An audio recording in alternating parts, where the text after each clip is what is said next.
exactly the URL in the tweet. Oh no, it's a short one. Once I get it up, you'll get the Oh, short okay.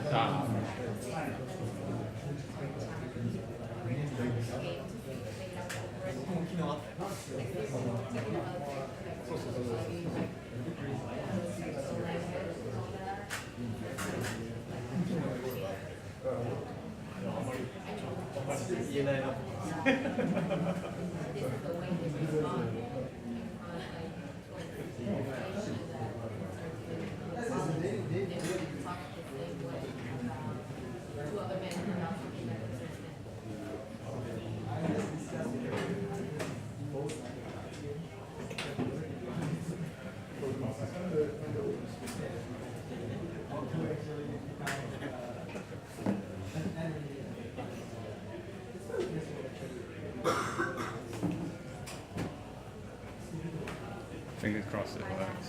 I'm gonna find out there's no internet now. No internet?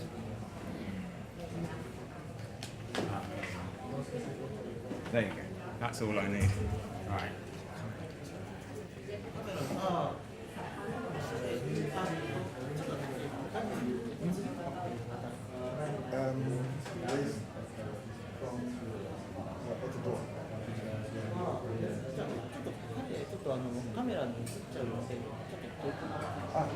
Oh, me.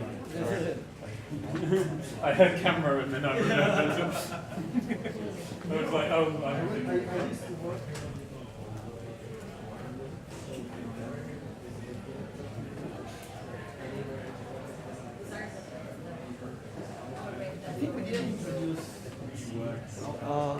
Okay, so Marco, you are one of the scholars.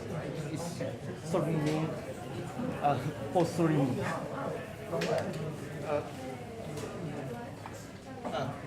What is it? I know it. It's streaming. I have one of my past colleagues now. She has come back to Colombia and she's from Medellin, if I'm not wrong. But last year we had another girl who stayed 1 year and she was from Barranquilla. There is in the north. Is it far? No.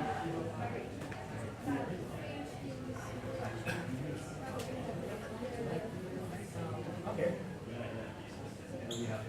Okay, great. How is it now in Colombia? Very hot? Yeah. Hey, it is like in the months. Is it in the mountains or? Like sea level?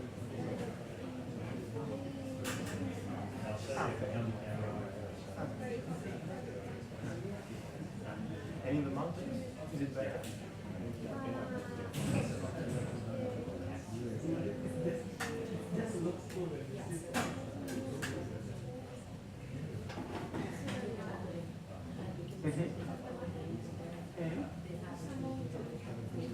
Okay.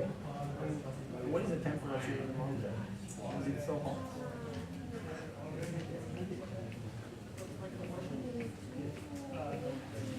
Okay, so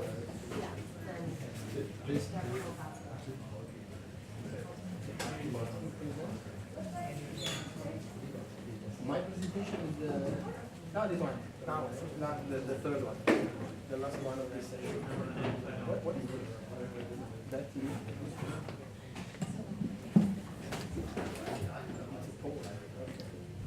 No worries.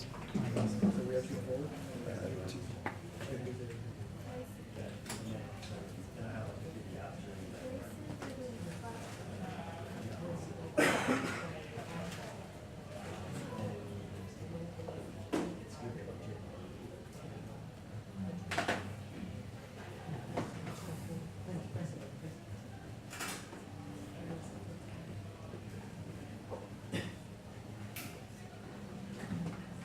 Okay, let's start with the next session. And you are competing now with the Japanese truck, so I expect that everybody here can understand English very well. And yeah, we are starting with Jaisen from India, who is presenting about mapping efforts in unsurveyed land. Koorachundu.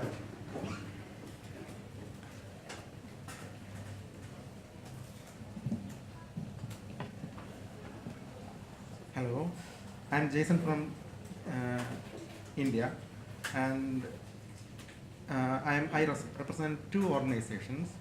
One, the Koorachundu Village Panchayat. It is a constitutional body. I am the assistant secretary of that, and I am the member of executive committee of SotM Malayalam Computing, which is the language computing society for Malayalam language. That is my native tongue, and for free software. Now I am presenting this thing. It's not a large scale experiment, but it's a small scale, a small step to break into the system. The village panchayats are constitutional bodies. They have local authorities, and they have quasi-judicial powers, and they are the implementing agency of different developmental projects of central government and state government and its own. And they have a role in environmental protection, and it has a biodiversity management committee under that, and it enforces the building rules in that area. This is the profile of my village panchayat. It has an area of 87.98 square kilometer. It has a population of 17,339 according to the 2011 census, and it has 13 wards, and still most of the areas remain unsurveyed. And it covers the revenue villages, 4 revenue villages, and 4 parts of 4 revenue villages partially. It has large tracts of forest land, and it has it contains a hydroelectric project. It has a irrigation project. This is the location of the village panchayat I am working for in India, in Kerala state, the southern one of the southern states of India, and in Kerala it lies in Koorachundu district. I already told that I can't point to this thing, and this is the area. It covers 4 revenue villages. The large green chunk is the forest land in the village panchayat, and it covers the tributaries of 4 major rivers in Kerala. It has several integral institutions and functionaries under that, 18 integral officers, and we are 107 officials working for the village panchayat. And the major focus areas of the village panchayat is to develop basic infrastructure, to provide drinking water by implementing different drinking water supply schemes, and providing housing to the homeless. We receive different categories of funds from the government for developmental activities, but they are not unconditional. We can't spend money unconditionally. There are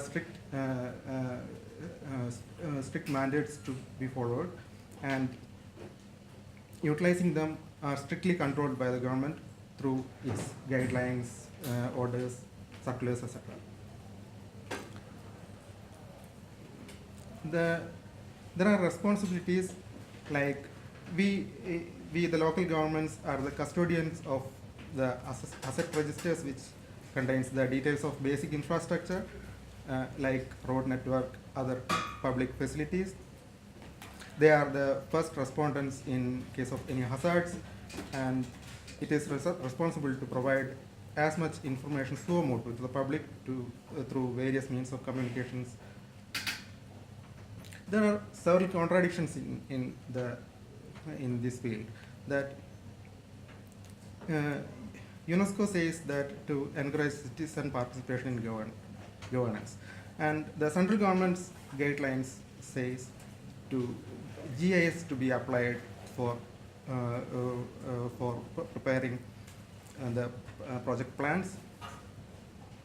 The common guidelines for watershed development and development projects says to use current trends and advances in IT remote sensing technology inputs like GIS. But village panchayats can't formulate GIS projects because of 2 state government circulars. They can't spend money for that.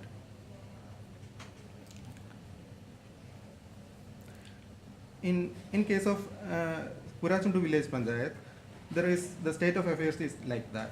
There is no resource map, no cadastral map, no GIS. But it pops up several instances to draw maps.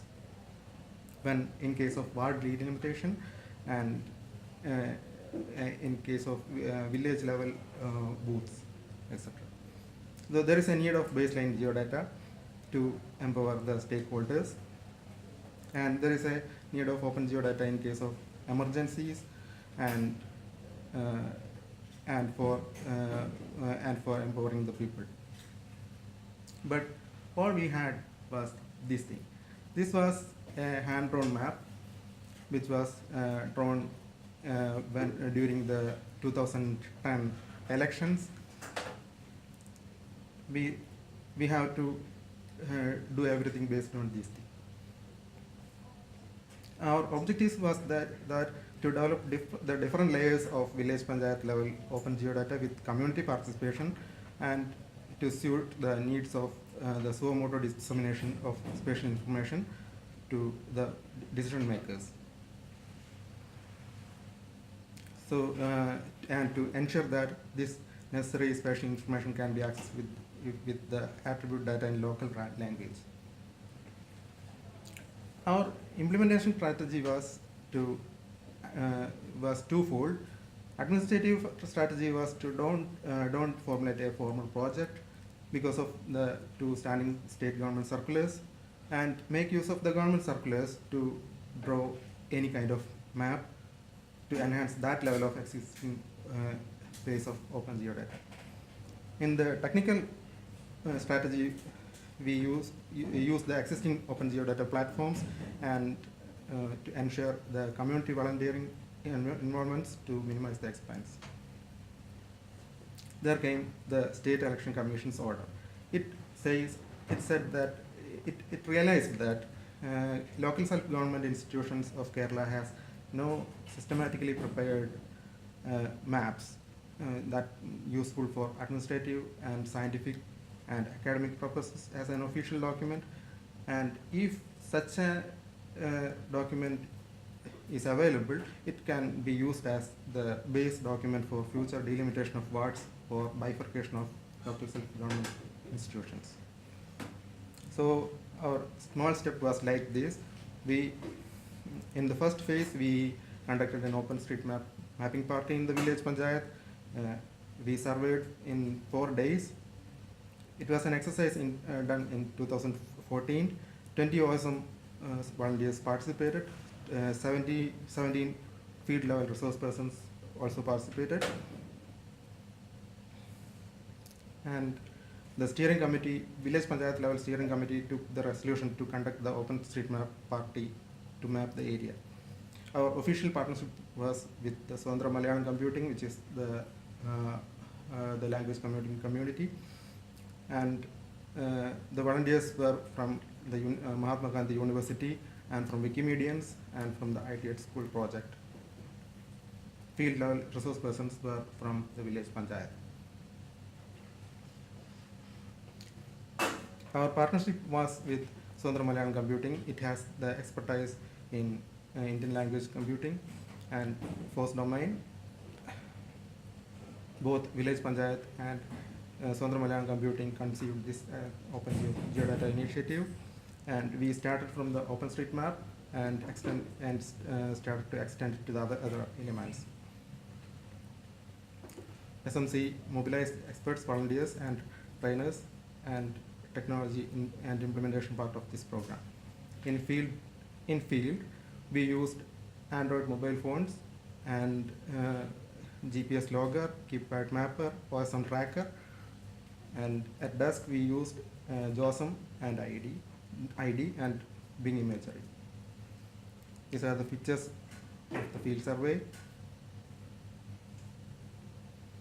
OSM tracker, JOSM, and while editing in ID, we found that my native tongue Malayalam is correctly rendered in the ID, but it is not properly rendering in OSM right now. That I don't know what is that why.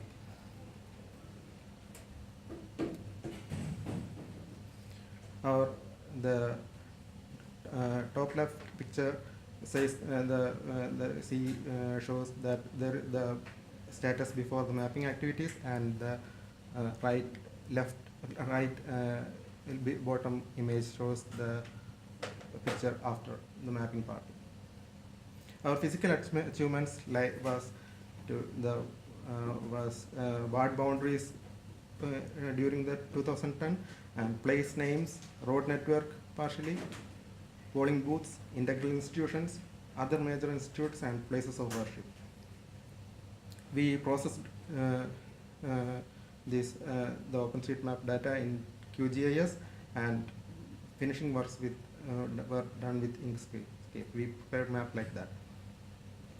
At that time, while we preparing the map, the survey department of Kerala state came with a map which depicts the boundary of the village panchayat, and whatever we mapped should be fit into this boundary.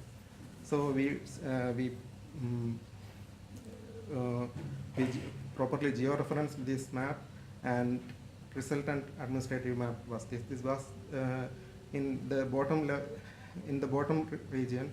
You see there are no much elements in the map, only boundaries.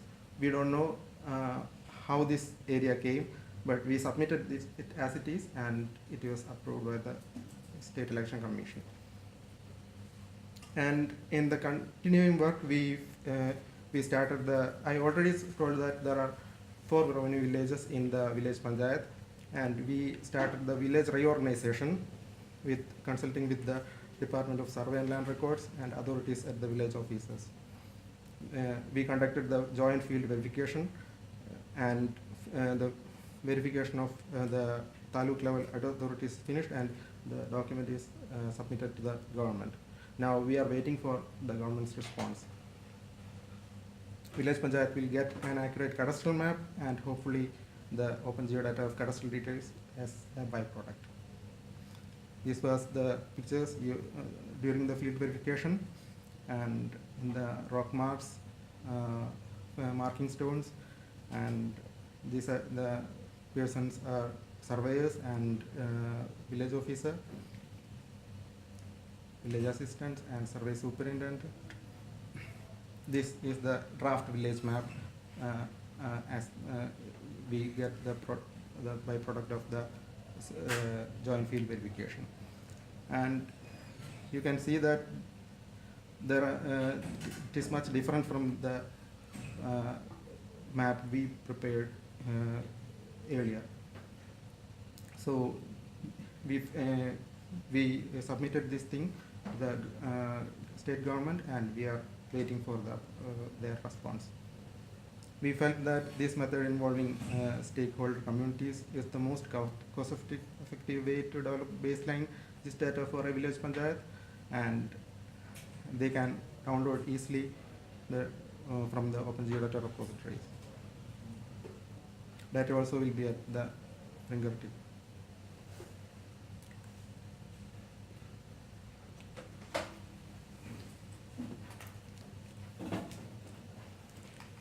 You can read the full story in this link.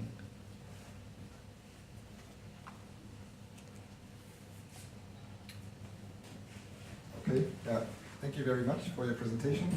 Yeah.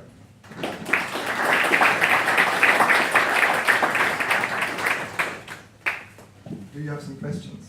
I think the question mark indicates that. Are you linking the survey data with the plots and sector scheme that we usually have in India? Yes, these are the plots and sectors. I see. Survey fields. These are survey fields.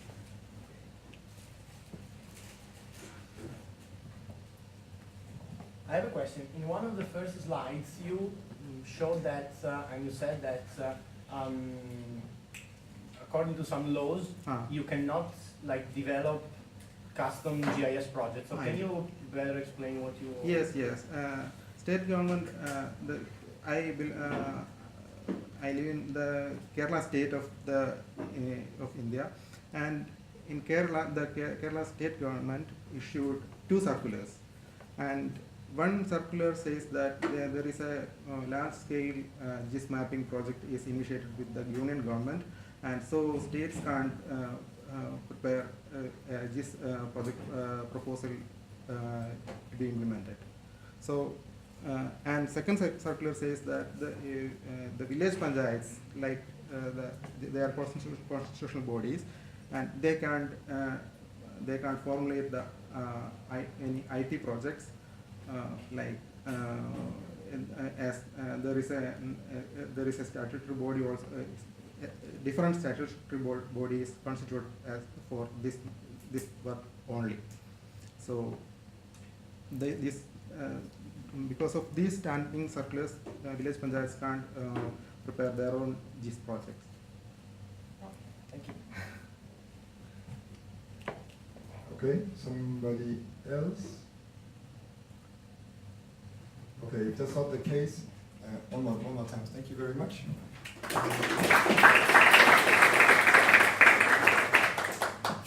And the next presentation is a bit different, so I'm not sure if it's useful to explain already something, or that people can. Yeah, I'm not sure. Should we wait until?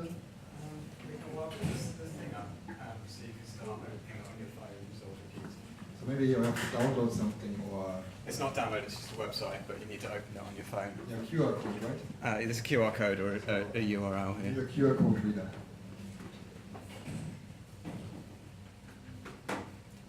Okay, so the session's an interactive session, so it requires your participation.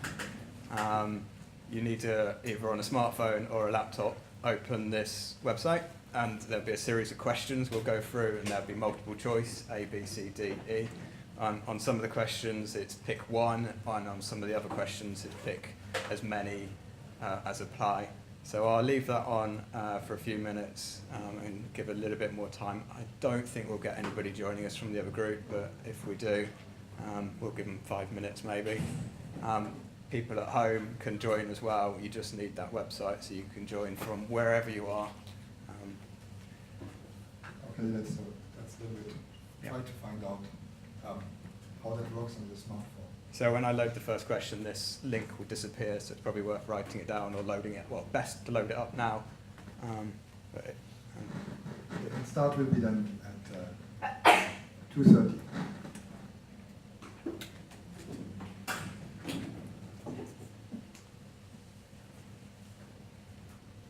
Also, if anybody does want to ask a question, if we've got time at the end, we could probably load it into the system and broadcast it out.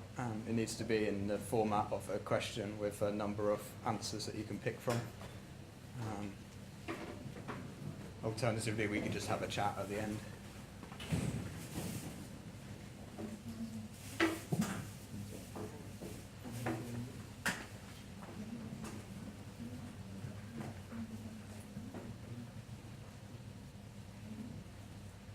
Is the page loading okay? Good. Good, that's what it should say. And hopefully my Wi-Fi manages to stay on, otherwise I won't be able to progress to the next question, which would be awkward. So. Well, maybe then we'll do a show of hands. Well, yeah. If it breaks for everyone. If it breaks for everybody, yeah. If people come in late from the next way, can you tell them to look at the main account? Yeah, or unless we could just write this down and show it to anybody who comes in late, I don't know.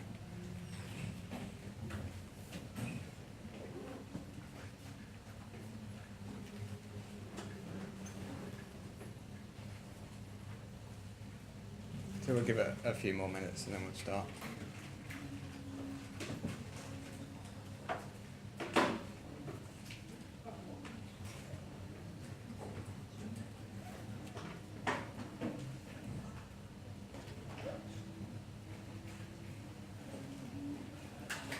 I should warn, I've not tested this at all, so I'm hoping it all works fine. The original idea was to try and get it in the break slides, so there'll be one question each break during the 3 days, but it just seemed a bit too complicated. And then when this slot became free, so this is a change of program from what's printed in the guidebook, it just made sense to put it in here instead.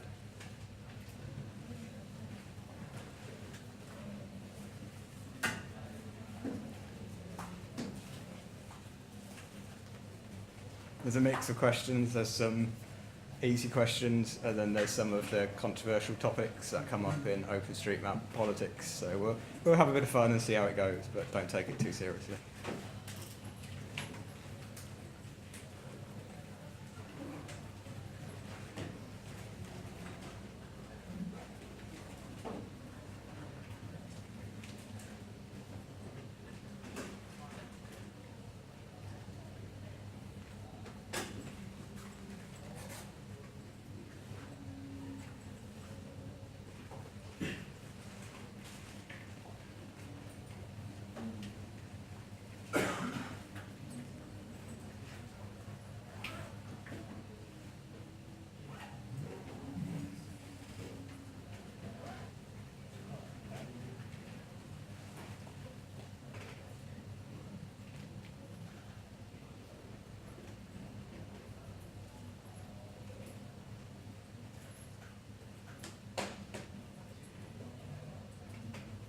Right, everybody managed to access that page if they want to participate.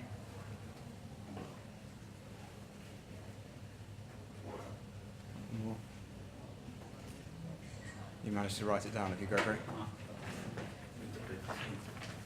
Ah, I see. Oh, sorry, I've kept that actually. Need to give it back. All right, so hopefully if I press start on here, we shall get the first question. Aha, there we are. So, nice easy one to start with. Which editor do you use? Tick as many that apply and hit submit. Let's see what results we get. So we got ID, Jaisen, Maps.me, Potlatch2, Street Complete, Go Map, which is the iOS device, Vespucci. Do not edit OSM, which is a perfectly fine answer. You've got people here who are just data users. If you're going for other, if anybody who's gone for other, do you want to shout out what other editors you use? Level 0. Level 0, yeah. OSM and, yeah. The ones I listed were taken from the stats website of the most used, so that's why that choice is there. Good. We got 28 people participating. That's pretty good. Pleased with that. Super. Should we move on to something else? So, next. How long have you been editing? Less than 1 year, 1 to 3 years, 3 to 5 years, 5 to 10, or more than 10. Editing or using, so if you're one of the people who voted that they don't edit, so it's based on what you use. Is it allowed to look up on OpenStreetMap.org? Hmm? Is it allowed to look up on OpenStreetMap.org? Yeah, I guess it's quite hard to define at what point did you start your main use or contribution to OpenStreetMap. I certainly knew about the project a lot longer before I actually started joining and participating. So we got maybe that should be, you got that as a question, when did you start? Or when, sorry, no, when did you know about? I've not got that as a question there. So we got a good mix there, 1 person on more than 10 years, 5 on less than 1 year, which is good because it means new people are coming into the project. And then it's pretty equally split across the others. So that's good. Shall we move on again? Why do you edit? We've got a why do you use question, so this is just about editing. Why do you edit OpenStreetMap? Because it's fun, and you can tick all that apply on this one again, so multiple choice. Because it's fun, because I like the open nature of the project, because it helps other people, because it's the best map in my country or my city or region, or because it's part of my job, part of my work. That's interesting on that green one, because it's the best map in my country. So people are contributing because of the enjoyment or the open nature or the fact it's helping, not necessarily because it's quite got to the stage of being the best yet, which is that's interesting. And those three who voted other, anybody want to shout out? Don't have to, but if anybody wants to share, go on then, yeah. Because I like maps about and it's practical. Super. Yeah. Yeah. Brilliant. Great. Okay, we'll move on again. So this is why do you use OpenStreetMap? I've got because it's free, no cost, because of the open license, because it's the best map in my area, because by using it I find more things to go and edit, or other.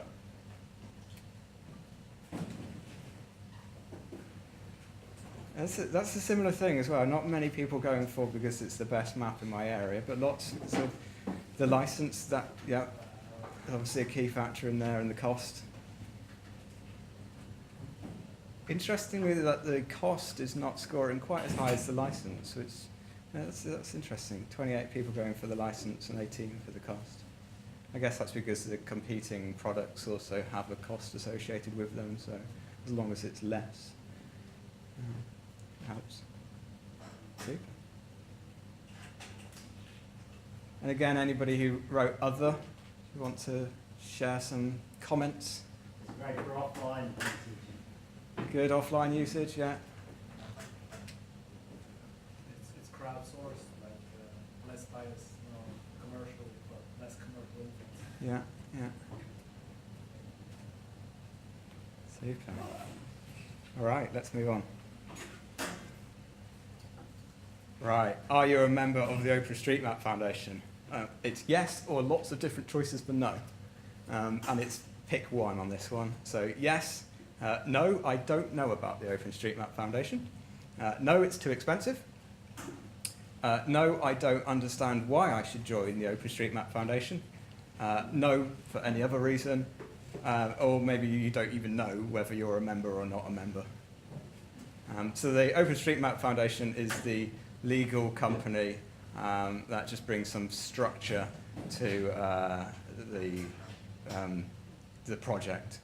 It's a legal company that's based in the UK. It's got a number of working groups, the State of the Map working group being one of those, but they also look after the data, the license, the operations, the servers, the engineering, the membership, and we'll come on to look at the working groups in a second. So more people saying no than yes. A surprising number of people don't know about it, which is maybe a sign to the foundation to do a bit more publicising. And quite a few people as well don't understand why they should join. Does anybody want to shout out a bit more of a reason, a bit more of a... You don't have to, but if anybody wants to add anything, this is supposed to be an interactive session. There's no clear benefit. No clear benefit? Except from voting. Voting, yeah, yeah. Yeah, so you get to vote for the directors. You get access to a mailing list, but we have other mailing lists are open anyway, so. Yeah. The foundation name is misleading. The name's misleading. The fact is a foundation, it's called foundation. It's not association, it's not group, it's foundation. In Italy, for instance, foundation is not something you can do. Right, oh, that's interesting. Interesting.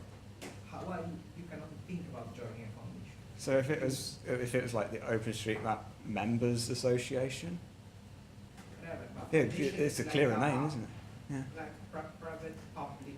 Yeah. I mean, even in the UK, foundation has multiple meanings. The buildings, you know, when you build your brick wall, you build them on top of a foundation. So it could be the foundation in the ground that supports a building. Yeah, interesting. Let's task Dorothea with changing the name of it. Great, next question. Do you contribute to the working groups? And I've extended this a little bit. So I've got working groups, humanitarian OpenStreetMap team, or other non-mapping groups. And I've got yes, kind of always or regularly. Yes, sometimes, so a little bit here, a little bit there, but you're not fully committed into it. No, I don't have the time. No, I can't afford to help. No, I didn't know about the working groups. And know that you don't know how you can help, you don't know what's needed.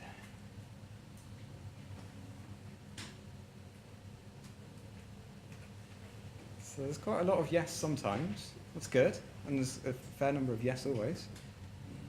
A few people didn't know about it.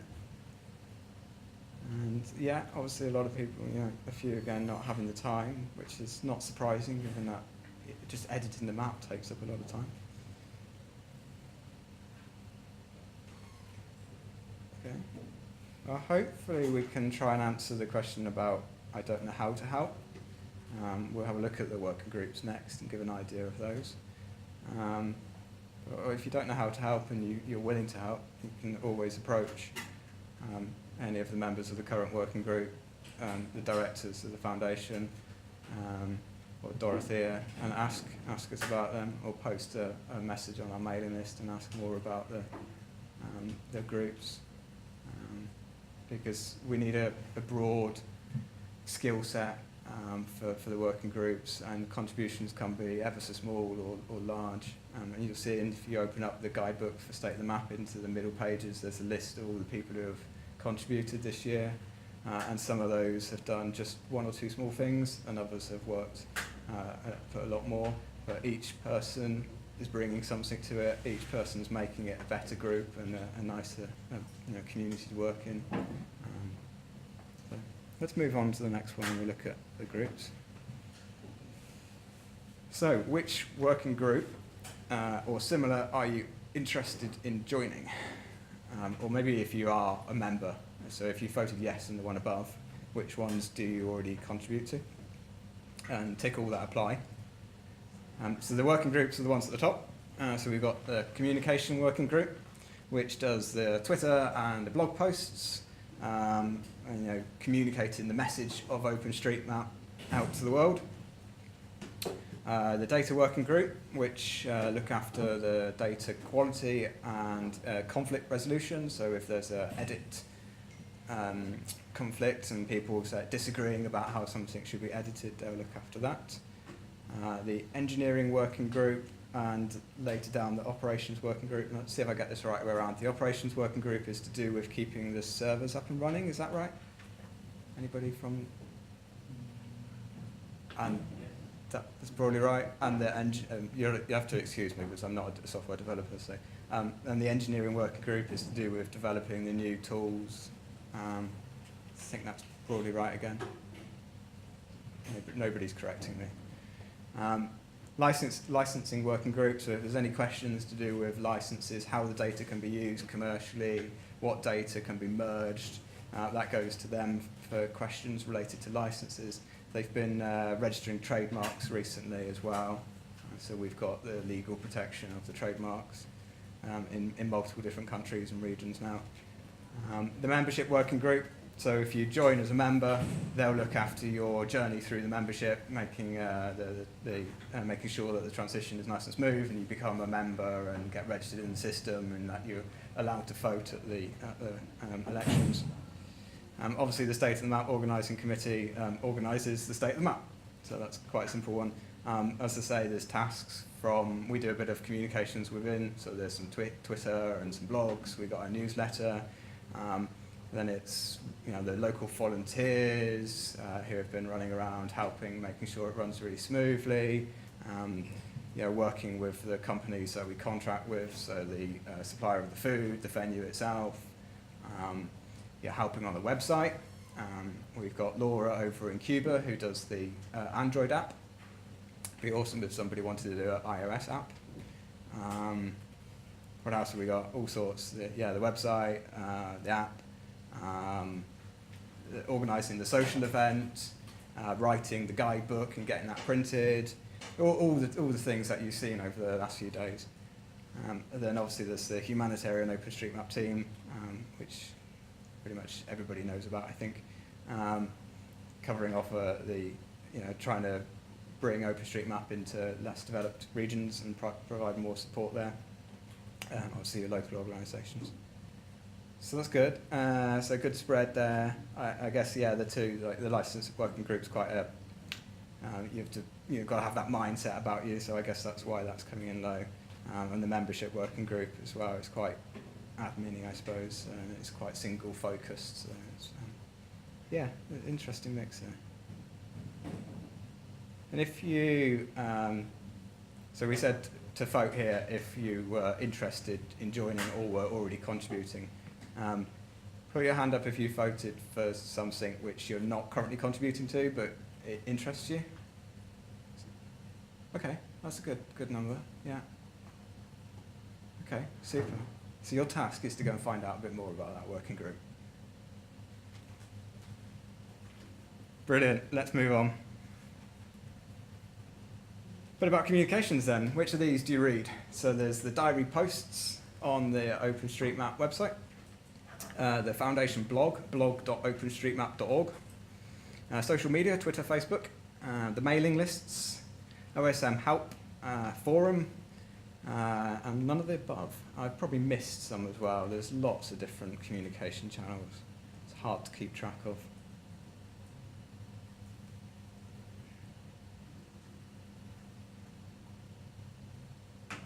The weekly is missing. Which one's missing? The weekly newsletter. Yes. I'm ever so sorry, I should have included that, yeah.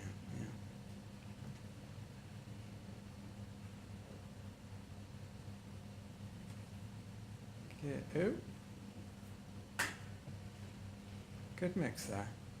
Surprised that the diary posts don't get as many reads. There's also a blog aggregator, so if you go to blogs with an S on the end, .openstreetmap.org, you get an aggregator which includes all the diary posts and a number of associated blogs, and that's quite a good way of keeping up to date with things. That's the one I follow.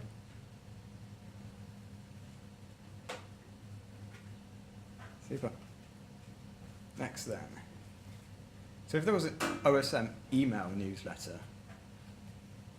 either something entirely new or if the weekly one was sent out as an email newsletter rather than a website, is that a sort of forum you're interested in or less? Not so.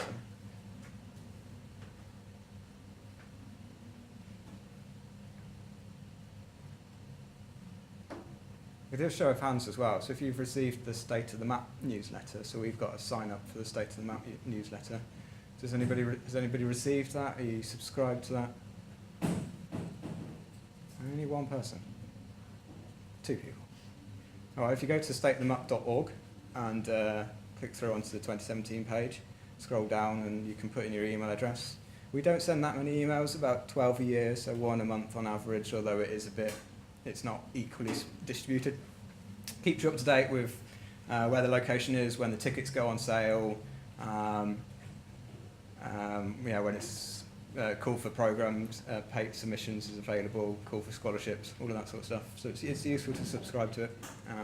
We do find it hard as a working group to manage to reach out to all the communities. It does take a lot of our time to post to all the mailing lists. So it'd be really great if you could subscribe to the newsletter. It would make it much easier. So about twice as many people voting yes than no, which is interesting. That's good. Next.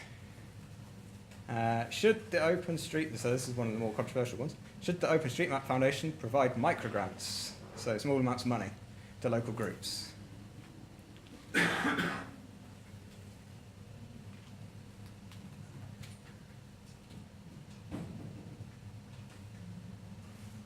if I can move this screen a little bit further across so it's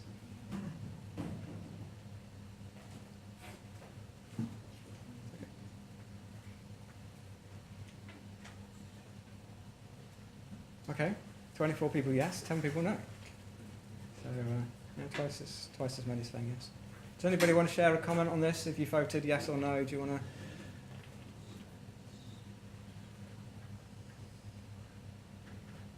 Oh, quiet I audience. think that if you do give microgrants, there should be like clear guidelines on why would you apply for it. Like you have to really have clear guidelines because otherwise it will be like very controversial. Yeah, yeah. Because there could be so many people. It could be overwhelmed, I think. So there have to be guidelines as to who can apply and how much and what the kind of judging criteria are. That's good. Shall we move on? Or did somebody want to shout out there? Nope. Another controversial one. Should the OpenStreetMap Foundation employ more people? Should we be paying more staff? Yes, a few more, 1 or 2. Yes, more than 3 more, or no? I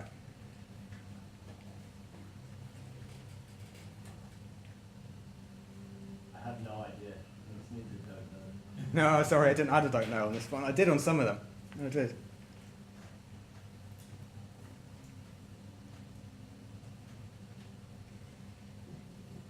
Again, if anybody wants to shout out what their thoughts are as well while we're going through, don't hold back. People are employed currently by Jaisen. How many people are employed? Well, Dorothea as the admin assistant, and effectively there's freelance accountant, and that's it. So really it's 1 plus a tiny bit. Well, half, if not full-time. Well, yeah, she's not even full-time, so it's 2 halves. 2 halves. 1 half bigger than the other. It would have to be for clear. Yeah. Yeah, again, I guess it's similar to the microgrants one, as long as there's some sort of guidelines as to why, why one person being employed for. That's interesting again, so we got, what's it in total if you combine the yeses? 26 yeses versus 6 noes. Lots of support in this room, or people voting online at home. Good. Next. What about the actual main website? So the openstreetmap.org website, if you stick that in, at the moment it goes to a map. But there's been discussion as to whether it should show a map or whether it should show something else. Should it show a landing page that explains more about the OpenStreetMap project? Maybe points you in the direction of local communities, or points you in the direction of advice about OpenStreetMap and how to use the data.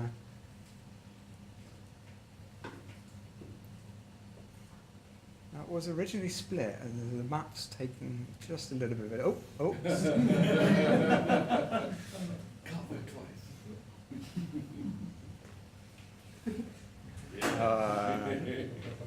It's not that clear cut. The previous last 2 questions have had a stronger bias on one side.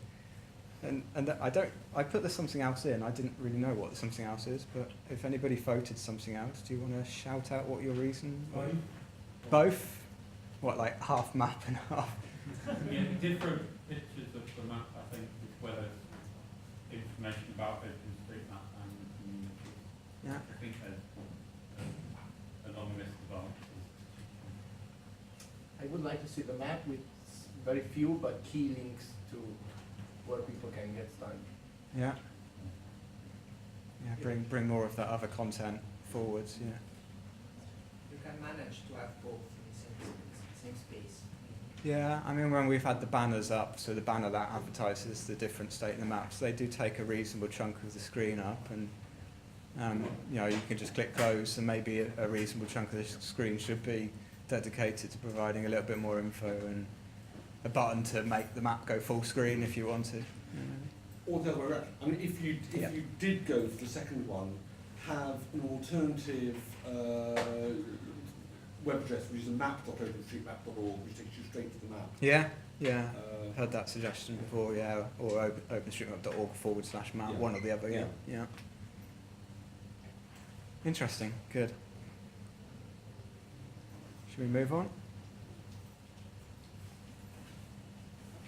Another controversial one then. Which type of mapping is best? And I don't think I've allowed multiple choice on this. Craft mapping, armchair mapping, robot mapping, imports, or we need all of the above. And it's supposed to say they're all equal, but it's cut off. Oh, here we go. There's some that are going for just one. 20 people with no opinion. That's right. And the craft map is typically slow.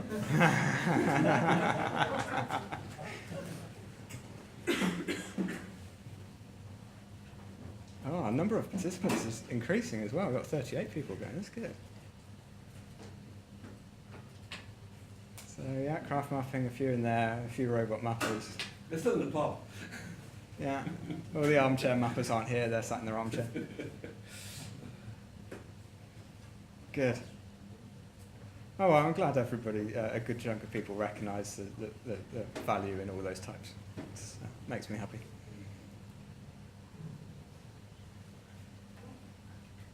Okay, so we talked about the membership.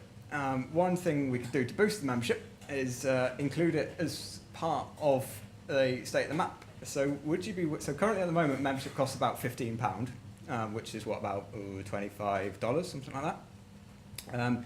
If we included it in the state of the map at a sort of slightly reduced rate, so maybe a third off, so maybe £10 or $15 or so, $20, would you pay a little bit more for state of the map if you receive 12 months membership for free? Or if you're already a member, it added on, so you got a 12-month extension to your current. It leaves out what used to happen, which was you got a discount if you were a foundation member. Yeah, I guess that's the other way of doing it. And also, because we want, and the problem with that is that people will only be foundation members for the years they want to go to state of the map. Yeah. So if you only gave the discount, if people set up a direct debit or a reorder for OpenStreetMap Foundation, that would be a way of potentially holding some of those people. Yeah. I don't actually know. Is direct debit an option, or? I think it ought to be. So I don't know. In countries where it's possible. I don't know if direct debit's a universally known term, but effectively it's a way which you subscribe to a recurring payment, and it is automatically taken every 12 months. You can do a recurring payment with PayPal. Can you? Yes. That's interesting. There's a lot of people saying yes, so I think that's something for us to explore a bit further as a state of the map group and the board. I'm not sure if that was my last question. So I hope you enjoyed, and thank you for participating. If anybody does want to come up and ask questions, I had a few that were submitted from other people, otherwise most of these were the ones I came up with. The floor is yours.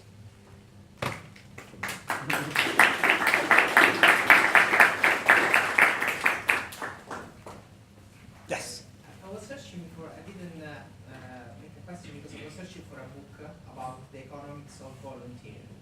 So sadly it's only in Italian. Some years ago there was a huge study about the mechanism between volunteer and when you introduce payment, small payment, and what will happen if you're going to found people that were working as volunteer. And it looks like it's a mess. It's not something you can recover. It's not turning back. If you start to push money. Yeah, they start to pay for people who are already volunteering. Yeah. It's quite dangerous mechanism. I think that's so actually they work more if they feel like they are doing something because they want, and if you pay cheap, they will work cheap. And that's it. It's done.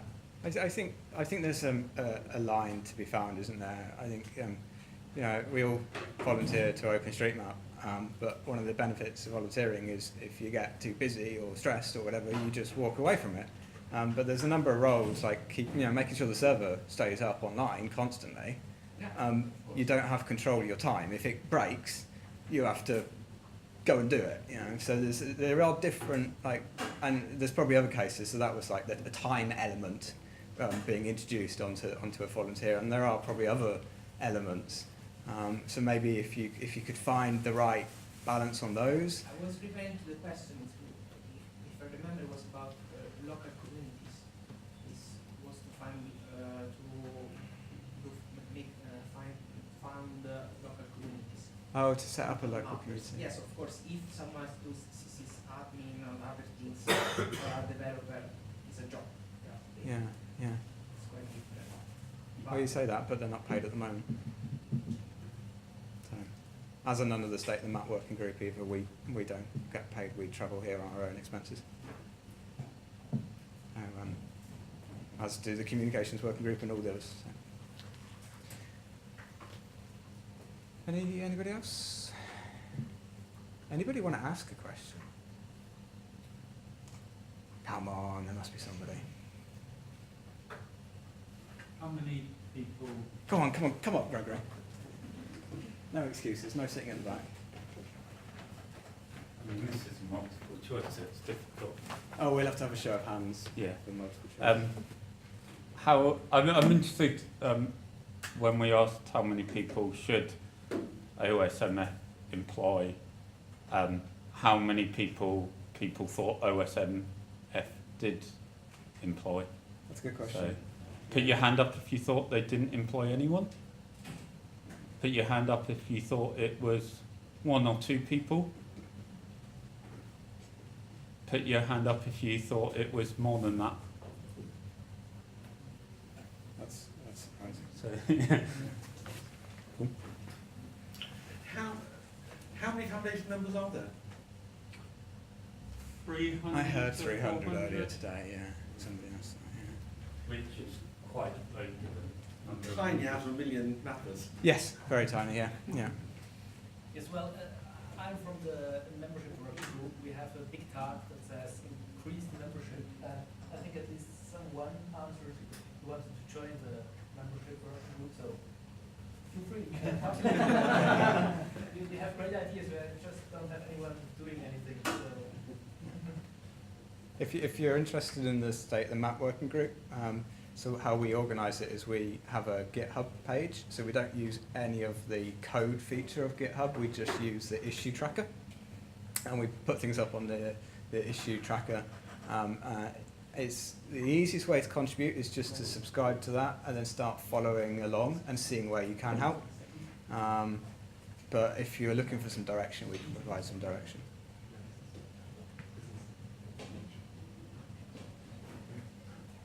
I think there's 5 more minutes in the session, so if anybody else wants to ask anything.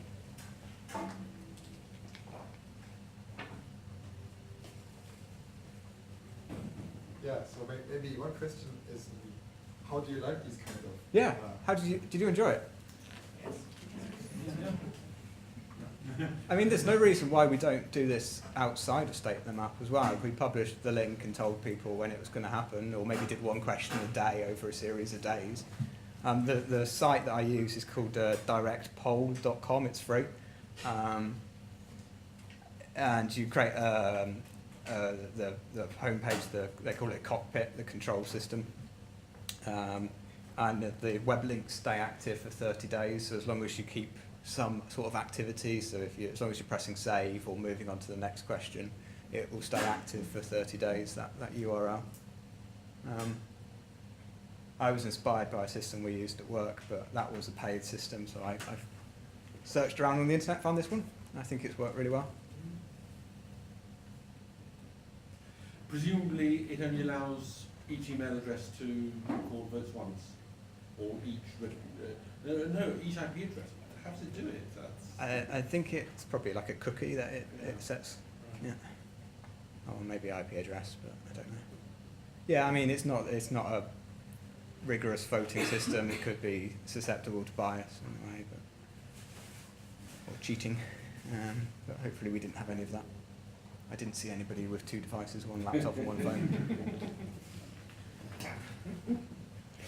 Great, I'll leave it there. Thanks for participating. I did worry that nobody would join in, so 39 people, but that's really good. Thank you.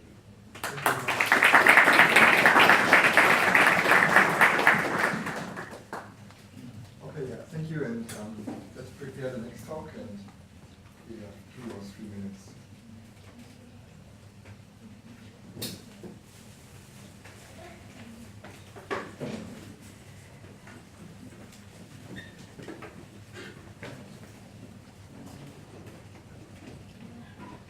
How to create this one? SotM WG. So it's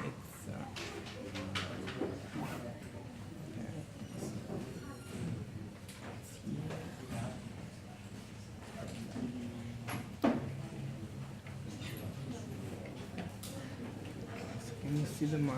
Yeah, I think the cursor. Yeah. Can you see it? Even if. Not so big, but it's okay. Okay, no, it's fine.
Okay, so our next speaker is a GIS researcher, Marco from Italy, and he's going to explain us his point of his perspective on OpenStreetMap. Thank you, Daniel, and good afternoon, everyone. Yeah, my name is Marco Minghini, and I come from Italy.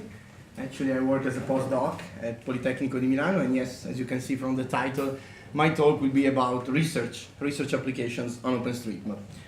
Just before jumping to the applications, let me add just a few more words about myself. So first of all, as I said, I'm a GIS researcher, and I basically do research on a wide range of topics, including volunteer geographic information, citizen science, and geo-crowdsourcing. And this is how I also started to make specific research on OSM. Thanks to my experience, I have also recently become the secretary of a working group of ISPRS, that is the International Society for Photogrammetry and Remote Sensing, and this is exactly about crowdsourcing. I'm also very passionate about open source software and open source geo software. I'm a charter member of OSGeo, that is the Open Source Geospatial Foundation, but most importantly in this context, I'm a proud OSM contributor. You will find me as Mingo23. I love teaching about OSM. I love organizing mapathons, mapping parties, and other events, especially with my students. I've recently become a voting member of HOT and also the faculty advisor of Polymappers, which is the chapter based at Politecnico di Milano of the Youth Mappers Network. Up to now, we are the only chapter in Europe. My wiki page here lists all my activities related to OSM, so you will find all the papers, all the presentations, and many hopefully useful links. But now I'm here to speak about research. So we can say that over the last few years, OSM has become the subject of a great attention from the academic community, with such a considerable body of literature produced that today OSM is considered to be a research topic on its own. And there have been really thousands of papers published on a variety of topics related to OSM. The paper that you can see at the bottom of the slide is a paper that has been really recently published. I really suggest you to have a look at this paper. It identifies 5 core research areas about OpenStreetMap. These are the 5 areas. So the first one is the quality assessment and analysis, which means both studies on the quality of OSM, which, as you may understand, is a very cool topic, but also analysis, so applications of OSM in many GIS domains, assessment of contributors' behavior, application of OSM to navigation and disaster, traffic simulation and mobility, and indoor navigation models. So the idea of this talk is exactly to give you a kind of overview of the ongoing trends about OSM by presenting briefly 3 among the many research work that I have carried out over the last couple of years about OSM. In particular, I will start with a procedure to assess the quality of OSM road networks, which clearly falls into the first research area. Then I will switch to an analysis of the OSM contribution patterns. That is an example of the second one. And third, I will present you a specific GIS application of OSM, and therefore we are again in the first area to generate land use and land cover maps. So let's start from the quality assessment of OSM road networks. So in general, the easiest way to measure the quality of OSM is through an extrinsic assessment. This means through the direct comparison of OSM datasets to other, let's say, official, authoritative or reference datasets, for instance, those released by governments. The opposite approach is the intrinsic quality assessment that determines the quality of OSM by looking only at OSM, so the history of the data, the number of contributors, how the tags have changed in time, and so on. So about the extrinsic quality assessment, we took a look at the literature, and we can say from the literature that most of the works are exactly related to road networks, and almost all the works suffer from one common problem. That is, they are specifically built on the characteristics of the authoritative dataset that is used in the comparison. So this makes it hard to reuse or to extend the methodology to other datasets, because as you can imagine, every authoritative dataset is different, of course. So here came our idea, that is to use FOSS4G, so free and open source software for geospatial, to create an automated procedure to compare OSM and authoritative road datasets. The idea is that on one side the procedure is general, I mean you can apply it to any reference dataset, but on the other side the user can choose the values of the parameters to be used in the comparison. So in a sense the user can really customize the procedure to his specific datasets, providing that of course he knows the characteristics of this dataset. More in detail, the procedure is now composed of a set of 3 modules for the open source GrassGIS software. They are written in Python and they are available with a graphical user interface. Below you can see the GitHub repository if you are interested in the code. The idea is that the comparison basically happens through a set of 3 consecutive but independent steps that correspond to the 3 GrassGIS modules. So first, there is a comparison between the datasets. Then there is a pre-processing of OSM road datasets in order to extract only the subnetwork of OSM which has a correspondence to the authoritative dataset. And finally, there is an evaluation of the OSM spatial accuracy using a grid-based approach. Okay. So this is step 1. As I said, this is a preliminary comparison between the datasets. And the output is basically a text file. What I want to show you here is that, first of all, in the case, sorry, this is the example, it's a case study of Paris. So this is the city center of Paris. And I have to say that in this case, the authoritative road network that you see in blue was provided by the IGN, that is the French National Mapping Agency, in the frame of a European project that was actually a cost action, for those of you who are from Europe, where basically this work was born. So in the case of Paris, we can understand from here that the length of OSM road network is much higher than the length of the authoritative road network. The difference is something like 450 kilometers, which is a lot. And I have to say that this is mostly due to the presence of many more like pathways, pedestrian routes in OSM, which is typical. But we can also say from here that the completeness of the OSM road network in Paris is very high, which means that roads are very well mapped. This is actually quite common in the sense that it's in line with many literature results saying that the more urban is an area, typically the higher the number of contributors in that area, or the higher the number of contributors interested in mapping that area, and typically the higher the completeness of the data. But then there is step 2. So step 2, as I said, wants to pre-process or actually to clean OSM so that only the roads or the pieces of roads of OSM which have a correspondence with the authoritative data are kept, all the others are deleted, because this is required to obtain 2, let's say, fully comparable datasets that will be then compared in step 3. So the idea is that the cleaning happens first by applying a simple buffer of user-specified width around the authoritative dataset. So the user has to choose the value of this buffer.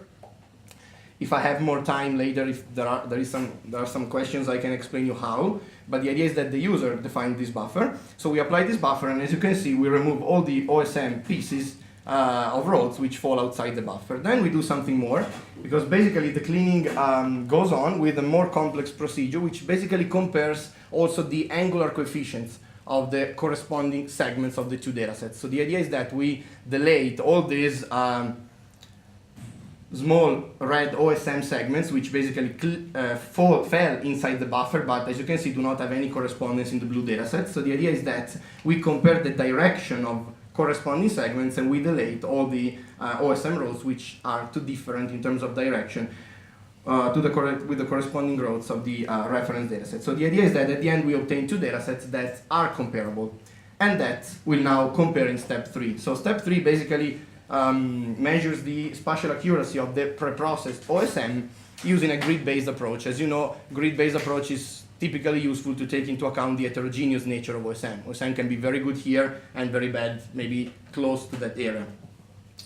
So basically there are two possible analyses. The first one simply returns for each cell of the grid the maximum error, let's say, the maximum deviation, the maximum distance of OSM from the authoritative dataset. So this is the result for Paris. As you can see, the result is quite good in the sense that for most of the cells we have a deviation included between 4, 5, and 7, 8 meters. There are some cells where the difference is, where the maximum error is close to 10 meters or even higher than 10 meters.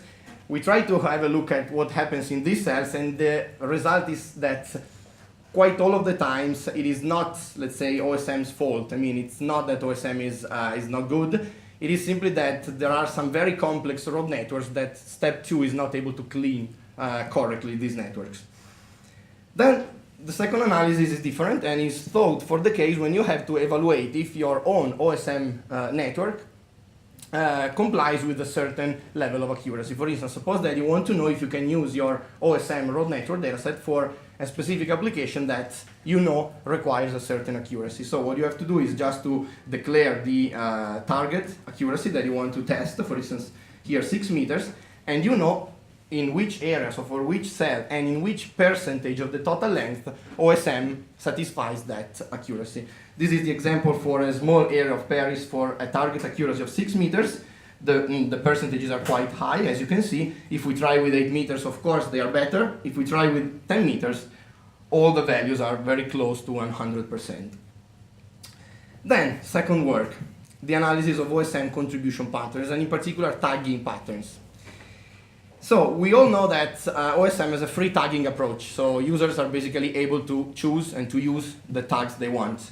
And we know that the guidelines provided are those available in the OSM map features wiki page, which also provides suggestions on which tags have to be used in combination. The example you can see is about the tag amenity equal to restaurant.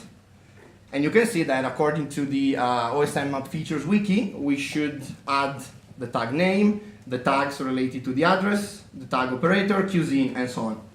However, as also shown by TagInfo, contributors may not universally comply with the suggestions. In the same case of amenity equal to restaurant, we can see that the 91% of the times we find the tag name, only the 43% of the time we find the tag cuisine, and then all the others. But we have a total of 135 different tags used in combination. So with this premise, the idea of the work is to try to find an answer to these questions. Do OSM contributors really comply to the combinations of tags suggested by the OSM map features wiki page? And does this compliance show any spatial variation?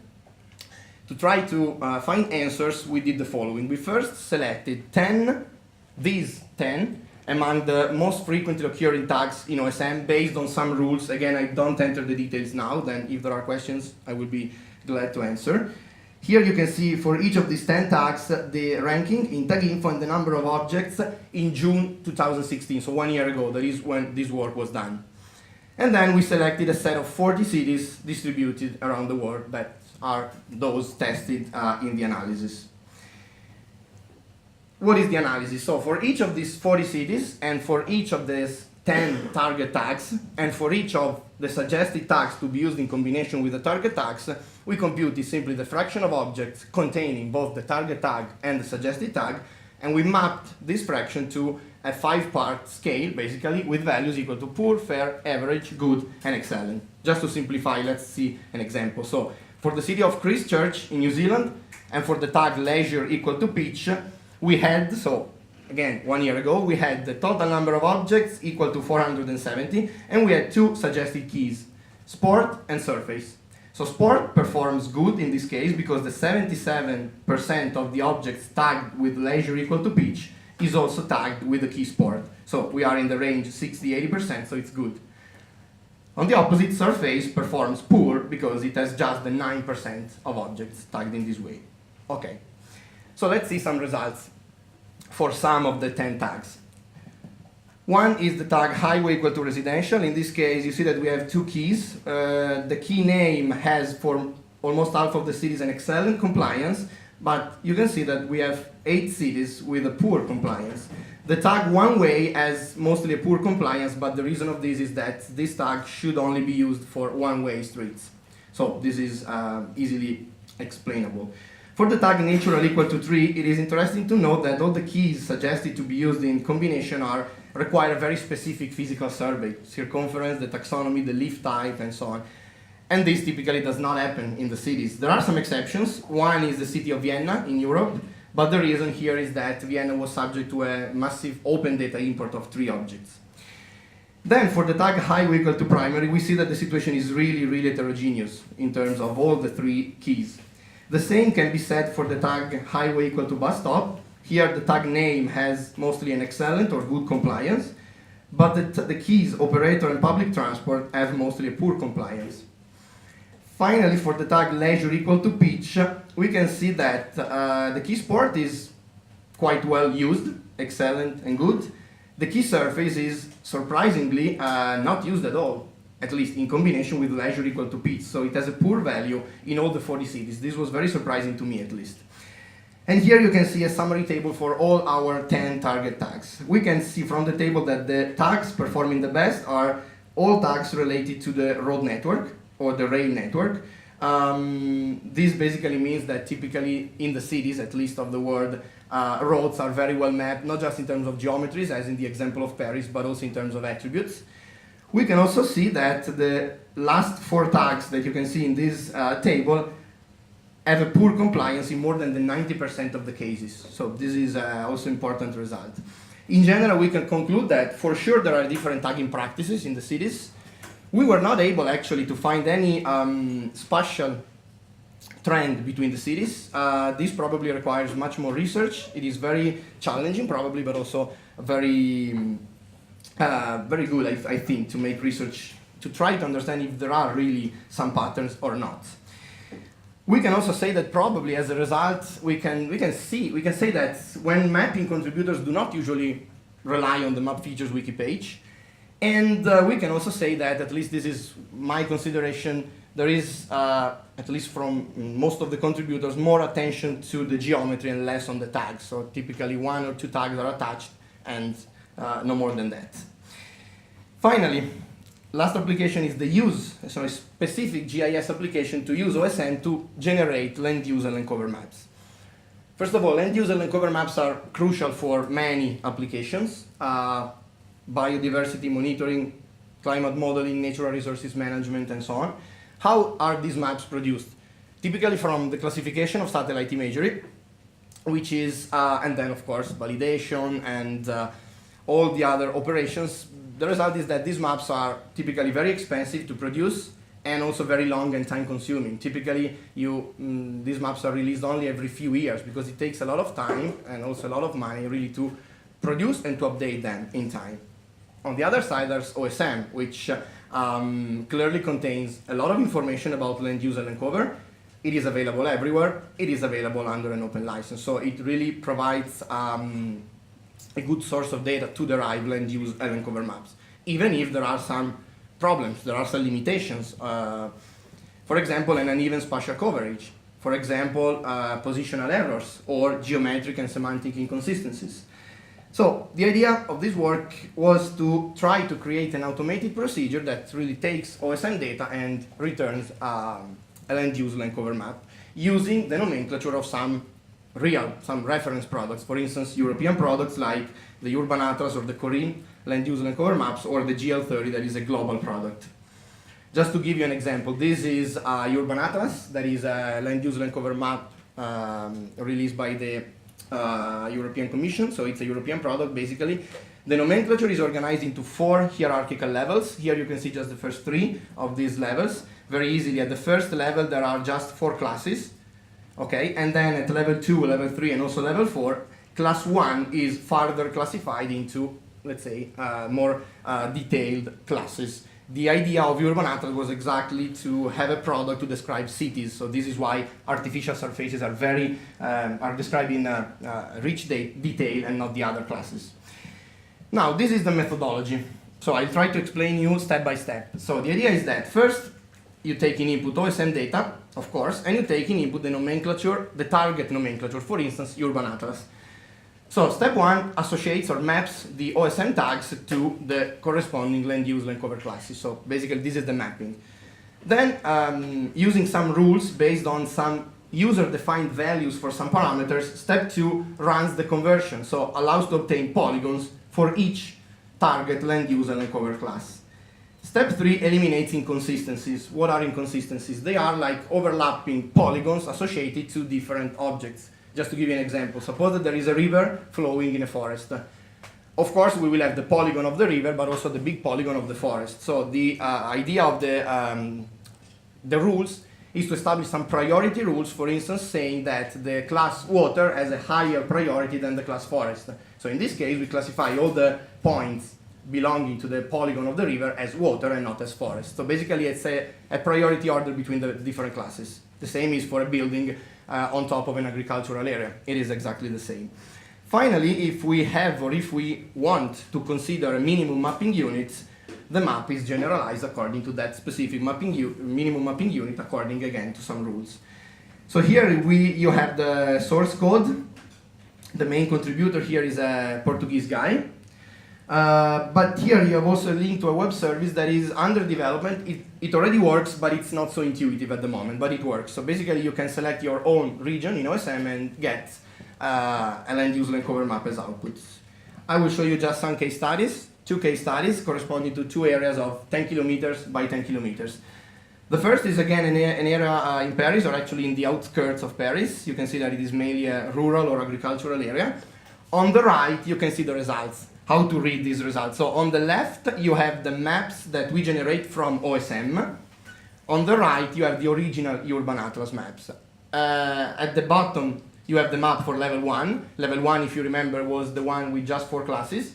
At the top, you have the map for level 2. Second case study is London. This is instead a very urbanized section.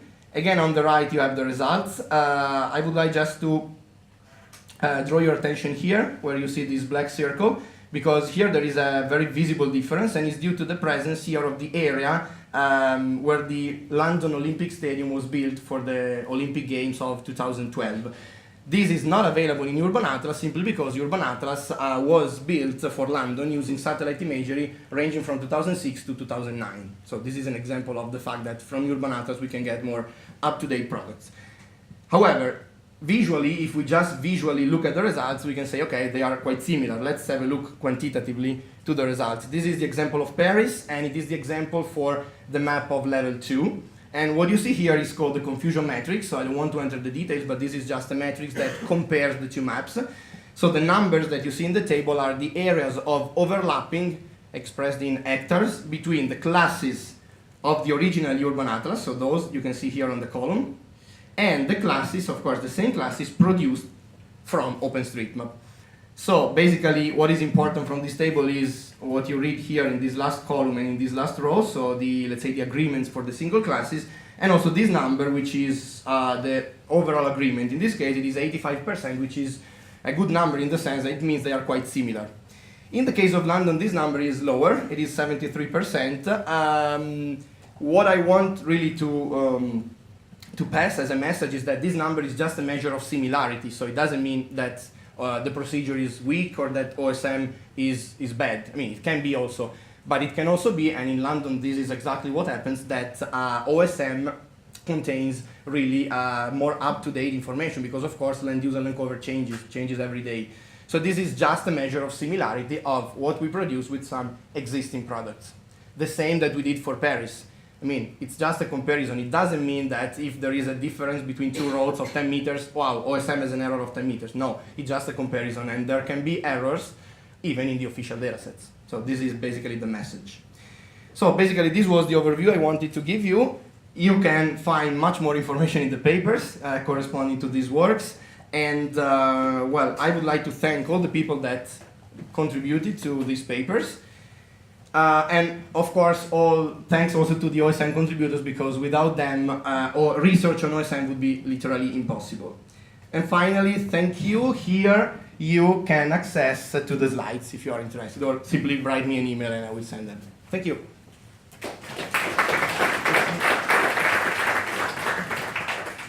Thank you, Marco. Are there any questions? I mean, a lot of photos taken, so yeah, now you can ask. I think the slides will be also available at some point on the wiki.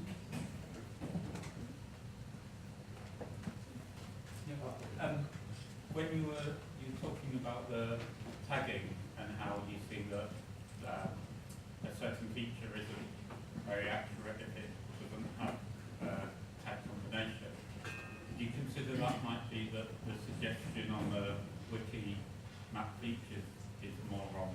So, for example, that with leisure equals pitch, maybe surface shouldn't be recommended. Yeah, I mean, the analysis took as input the map features wiki page and said, okay, let's see if the contributors are actually applying what is written there. And well, I take the opportunity to tell something more about how we chose those 10 tags. The idea was that, first of all, we selected tags from the 100 most used tags from TagInfo. Then we applied a series of rules in order to arrive to this final choice, like the tag should not be a tag suggested in combination with another one, or the tag must have at least 2 suggested keys, or the tag cannot have like yes or no values. So rules like that. And then we came up with this list of 10 tags, which tries to cover more than one aspect. And of course, it's just a list of 10. But as you multiply for all the cities, this was a huge work. Anyway, yes, we just looked at the map features wiki page and say, this is what the users have when they map. Let's see if they, when mapping, they really look at the map features and comply with them. About in the case of the surface, I don't know. In my opinion, this is surprising also because the surface is something that in most of the cases you can also see from satellite imagery. You don't really need to go there. As well as the sport also. Sometimes you can infer the sport if it is not, of course, an indoor sport center. So this is... Maybe people assume that surface is grass or something unless otherwise said. So maybe surface isn't important. Bad. Okay. So you have developed some course or something for doing this accuracy testing? Some? So you developed some program to do this accuracy testing? Yes, basically this is done in PostGIS and Python. I can, if you read the paper, you have all the description, or we can. Just. And then when you set the accuracy, then is it the positional accuracy or just the drawing? You mean the roads? Yeah. This is the positional accuracy. Well, if you want to call it positional accuracy, because accuracy means that OSM is like wrong. If you use the term accuracy, which I don't like too much to use because of what I was saying at the end. So this is basically a difference or a deviation. Yeah, maximum deviation instead of accuracy. But basically, yes, this is the positional accuracy. So you have done this only for the road and tracks, right? This work is on the road. Then I also, we have made another analysis about buildings, which uses other algorithms, but it's completely different workflow. This is for the roads because they are basically lines. You can apply this same methodology to rivers, for instance, because they are, again, polylines. Yeah.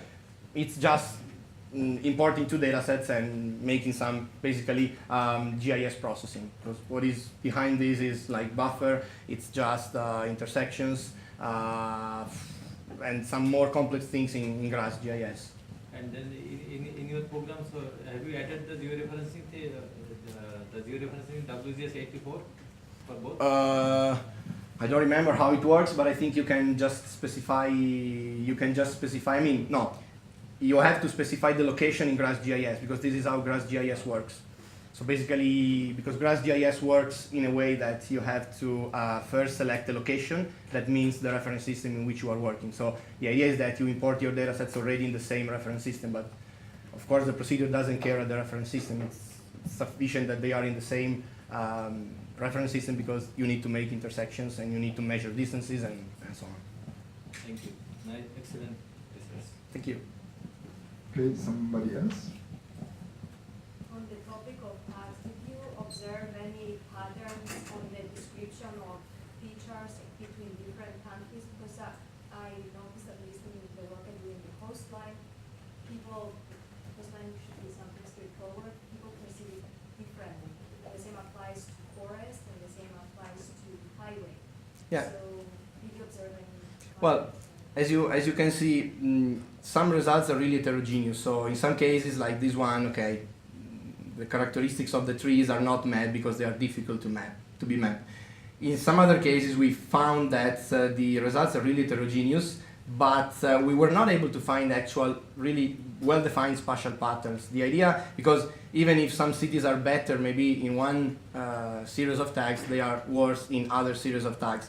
My personal idea is that this is really it's really difficult to some patterns are difficult to find, and probably we should like go lower and lower, not to the national level, not even to the municipal level. I mean, we should go really to the local level because it's difficult to say that the contributors are the same or the contributors map in the same way, even between cities that are close to each other.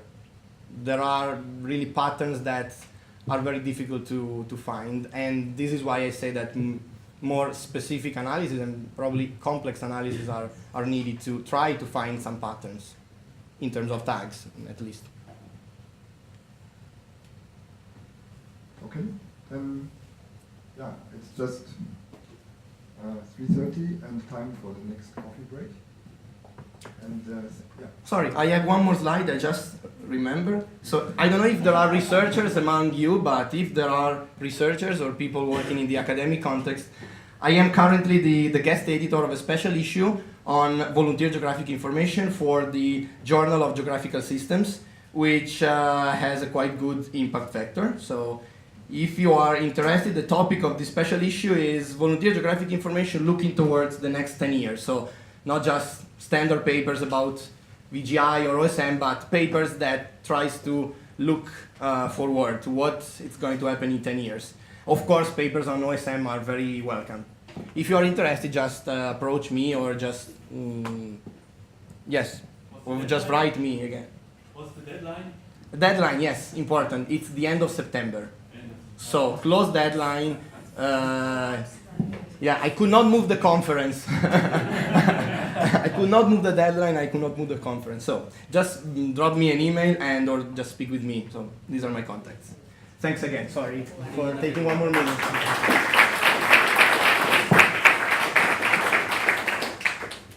One announcement as well about tomorrow morning. If you're attending the introduction to OSM mapping with ID, Editor and Jaisen, if you can try and pre-download and do Jaisen, that will help save a bit of time at the beginning of that session. That's one of the workshops tomorrow morning. No, pre-download.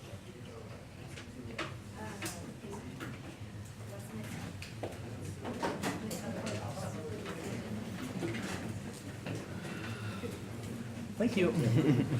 So when we all try to scan the QR code, Huh? everybody tried to scan the QR code, right? Yeah.